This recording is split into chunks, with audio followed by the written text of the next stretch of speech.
जो हारता है वो कई चीजों पर संदेह व्यक्त करता है, और जीतने वाले ने कितनी भी ईमानदारी से जीता हो उस पर शक की सुइयां चली जाती हैं हारने वाले की तरफ से।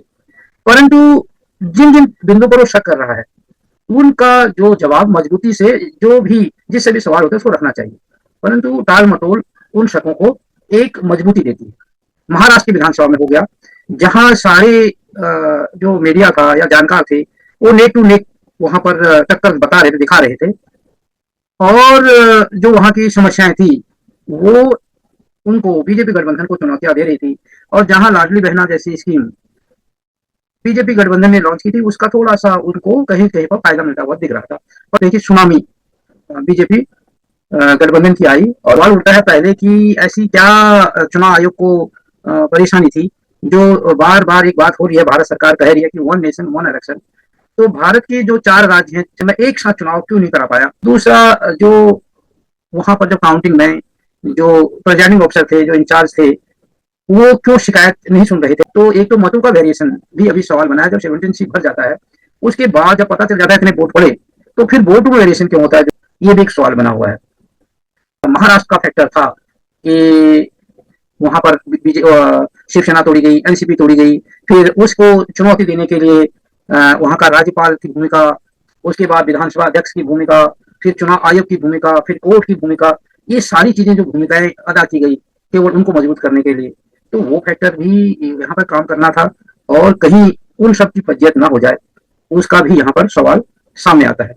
तो इन सबको हमने ढूंढने की कोशिश की। पर समांतर चुनाव हुआ महाराष्ट्र में, नांदेड़ लोकसभा में। नांदेड़ लोकसभा सीट और वहां के अंदर 6 विधानसभा सीटें थी।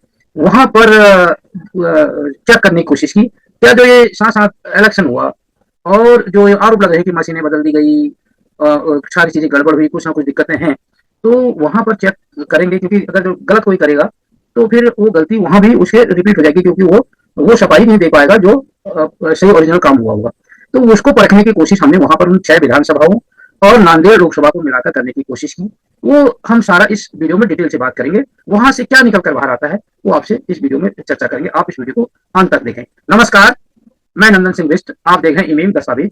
अगर आप इस वीडियो को यूट्यूब चैनल पर देख रहे हैं और चैनल पर नए हैं तो चैनल को सब्सक्राइब करें और बेल का आइकन भी दबाएं, ताकि जैसे भी हम कोई वीडियो डालें तो उसको सबसे पहले इन्फॉर्मेशन आपको मिले और आप उसको देख सकें। अगर आप इसको फेसबुक पेज पर देख रहे हैं तो पेज को लाइक करें, और अगर आप इसको इंस्टाग्राम पर देख रहे हैं या हमारे और सोशल मीडिया प्लेटफॉर्म पर देख रहे हैं तो उनको आप फॉलो कर सकते हैं या लाइक कर सकते हैं। हम नांदेड़ से बात करेंगे जिसके अंदर 6 विधानसभा सीट है। वो है 85 भोखार, 86 नंबर है Nanded north, 87 number Nanded south, Naigaon है 89 नंबर, 90 नंबर है देगलूर, और 91 छठा है वो है मुखेड़ विधानसभा। तो इनमें हम देखते हैं कांग्रेस को कितना मत मिला और अन्य कितने प्रत्याशी यहाँ पर लड़ रहे थे और किसको कितना वोट शेयर रहा। तो हम पहले नांदेड़ लोकसभा सीट की बात करते हैं। इस सीट पर कांग्रेस प्रत्याशी काफी क्लोज फाइट में चुनाव जीते हैं, और उनका जो चुनाव मार्जिन, जीत का मार्जिन था वो बहुत कम था।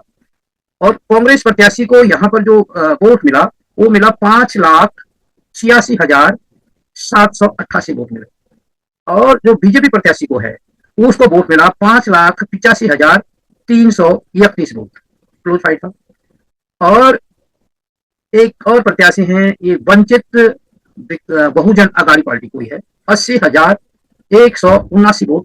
अगर हम इन दोनों के वोटों को वो करें, 11,72,000 वोट इन दो पार्टियों ने शेयर किया है, बीजेपी कांग्रेस। उसके बाद 80,179 वोट मिला है जो है वंचित बहुजन अगाड़ी एक पार्टी है, उसको मिला। तो इनका अगर हम काउंट किया जाए तो इनको लगभग 12,52,000 वोट इन 3 पार्टियों को मिला। कुल वोटिंग वहां पर हुई है करीब 13 लाख, तो बचे 48,000 वोट शेयर किया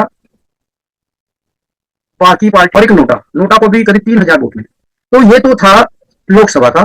तो लोकसभा का सीनीरियो क्लियर हो गया, कांग्रेस जीती है, क्लोज फाइट हुआ है, और बीजेपी को 5,85,000 कुछ वोट मिला, कांग्रेस को 5,86,000 कुछ वोट मिला, और एक दूसरा है पार्टी उसको 80,000 वोट मिला। इन तीनों का शेयर है 12,52,000 13 लाख के वोटों में से, और बाकी बचता है 48,000 वोट।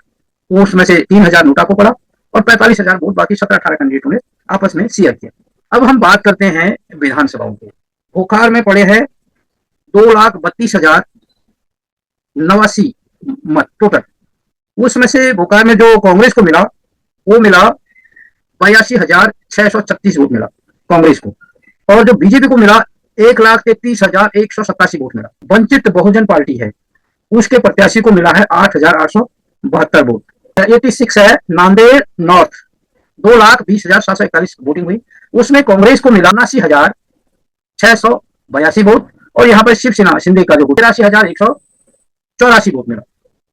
और इसमें शिवसेना उद्धव का भी प्रत्याशी था, उनको मिला 22,706 वोट। तो वंचित बहुजन अघाड़ी उसको मिला यहाँ पर 24,000 वोट।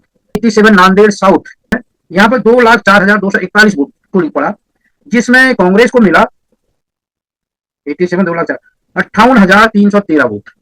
पर भी शिवसेना का कैंडिडेट जीता है, उसको मिला 60,445 वोट। यहाँ पर वंचित बहुजन अघाड़ी की पार्टी है, उसको 33,841 वोट मिला, यानी 89 नया। यहाँ कुल वोट जो पड़ा वो 2,32,219 वोट पड़ा, जिसमें से कांग्रेस को मिला 81,563, बीजेपी को मिला 1,29,192 वोट मिला। देगलूर सुरक्षित सीट है, यहाँ 2,330 वोट पड़े, कांग्रेस को मिला 64,842 वोट, और वहीं बीजेपी के प्रत्याशी को मिला है 1,07,841 वोट।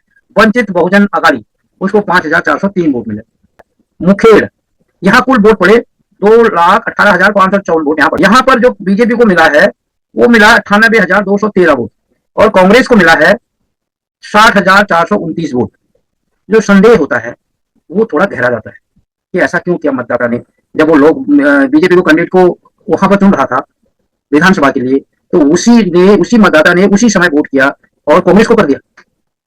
अब जब इनका सारा वो देखते हैं तो कांग्रेस को जो वोट ज्यादा मिला, कुल जो वोट मिला है, जब हम बात करें कि इसमें कांग्रेस को विधानसभा में कुल कितना वोट मिला और बीजेपी प्लस को कितना मिला। कांग्रेस को विधानसभा में कुल वोट मिला था 4,27,465, 6 विधानसभा नांदेड़ के, और बीजेपी का वोट था करीब 6,12,062, 1,85,90 बीजेपी को ज्यादा वोट मिला था। और कांग्रेस को जो गेन हुआ लोकसभा में करीब 1,59,000 वोट विधानसभा से ज्यादा मिला, यानी करीब 1,59,000 लोगों ने वोट किया कांग्रेस के पक्ष में, उनके अतिरिक्त जिन्होंने विधानसभा में किया था, जिन्होंने विधानसभा में वोट किया था उनके अतिरिक्त। और बीजेपी को करीब 26,631 वोटों का जिन्होंने नुकसान हुआ है। अगर केवल नुकसान और उसका देखें लोकसभा के हिसाब से, क्योंकि लोकसभा इनको 5,85,000 करीब वोट मिला, और बीजेपी को उसी हिसाब से देख रहे हैं, केवल कांग्रेस और उसको कंपेयर करके नहीं देख रहे हैं। ये देख रहे हैं कांग्रेस को कुल कितना वोट मिला लोकसभा में और कितना मिला विधानसभा में, तो कितना गेन हुआ, और बीजेपी को कितने का नुकसान हुआ था। विधानसभा में जो एक डिफरेंस था बहुत ज्यादा बीजेपी और कांग्रेस के वोटों का, तो वो बीजेपी को कांग्रेस में को गेन हुआ, और बीजेपी के उतने सारे मतदाता ने कहां वोट किया जिन्होंने कांग्रेस को नहीं किया था विधानसभा में और बीजेपी को किया था। अगर करते तो बीजेपी जीत रही थी करीब 1,85,000 वोटों से, परंतु बीजेपी हार गई करीब 1,500 वोटों से। तो ये संदेह है कि ऐसा क्यों हो गया। तो जो वहां पर कुछ वीडियो आ रहे हैं, सबने देखा होगा कि एमएनएस जो पार्टी है वहां पर राज ठाकरे की, उसके कुछ जो कार्यकर्ता होंगे या एजेंट होंगे वो कह रहे हैं कि हमने कुछ मशीनों का देखा कि सीरियल नंबर फॉर्म 7C के साथ मैच नहीं कर रहा था। जब हमने ये बात उठाई तो उन्होंने कहा कभी कभी ऐसा हो जाता है, और हमारी बातों को ज्यादा तवज्जो नहीं दी गई। और सील के बारे में कहा था कि उसमें जितनी सील होनी चाहिए थी वो कम थी, और किसी मशीन में 1 सील थी जबकि 3 सील होती हैं, तो वो भी हमको इग्नोर कर दिया गया, हमारी बात नहीं सुनी गई। जब जो चार्जिंग थी 99% थी, उसने भी कहा कि वो हरियाणा चुनाव में चुनाव आयोग ने उसका आंसर दे दिया, ऐसा क्यों होता है करके, वो भी हमारी बात नहीं सुनी गई।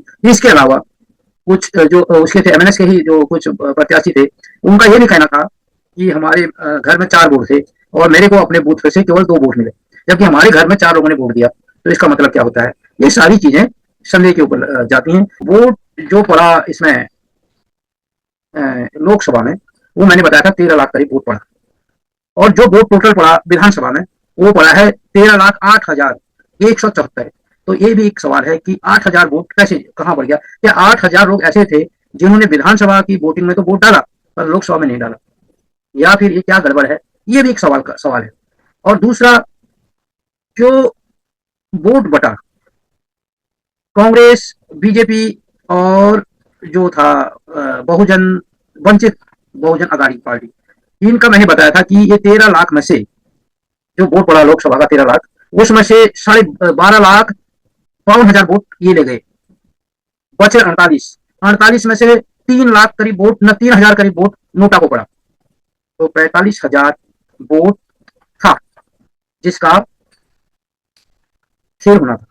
तो इसका मतलब क्या है? बीजेपी या और पार्टियों का जो ज्यादा वोट कांग्रेस के पक्ष में आ गया, या फिर जो कह रहे कि मशीनें बदली गई, मशीनों में गड़बड़ हुई, तो कहीं ना कहीं ये वहां चूक कर बैठे, लोकसभा वाली मशीनों पर नहीं कर बैठे सारी चीजें, या किया तो वो पूरी तरह सही ढंग से जो फॉर्मूला लगाना था वो फॉर्मूले से नहीं हुआ, क्योंकि दोनों मशीनों में एक साथ बराबर करना था। तो एक तो वोटों का वेरिएशन आ रहा है, 8,000 से भी ज्यादा वोट विधानसभा में ज्यादा पड़ी है लोकसभा से।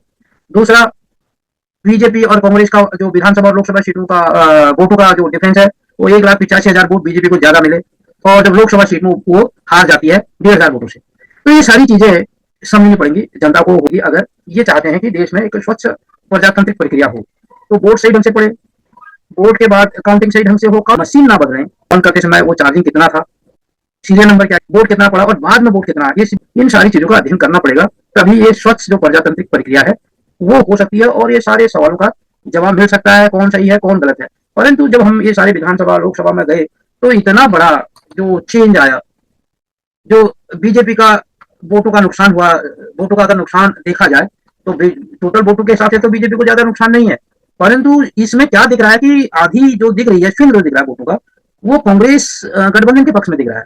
जो कांग्रेस विधानसभा में करीब 1,85,000 से बीजेपी गठबंधन से पिछड़ रही थी, वो लोकसभा में सीट निकाल देती। ये बहुत बड़ी चिंता की बात है, और ये केवल हिंट ये है कि ऐसा लग रहा है कि हवा तो कांग्रेस के पक्ष में लग रही है। इन सब पर आप क्या विचार करते हैं? एक निष्पक्ष रूप से आप अपनी टिप्पणी में जरूर लिखें। अगर आपको हमारी वीडियो पसंद आई हो तो इसे लाइक करें और ज्यादा से ज्यादा शेयर करें, ताकि बाकी लोगों तक भी ये जानकारी पहुंच सके। हमारे चैनल को सब्सक्राइब करना बिल्कुल ना भूलें, और हमारी वीडियोस को सबसे पहले देखने के लिए बेल आइकन को भी जरूर प्रेस करें।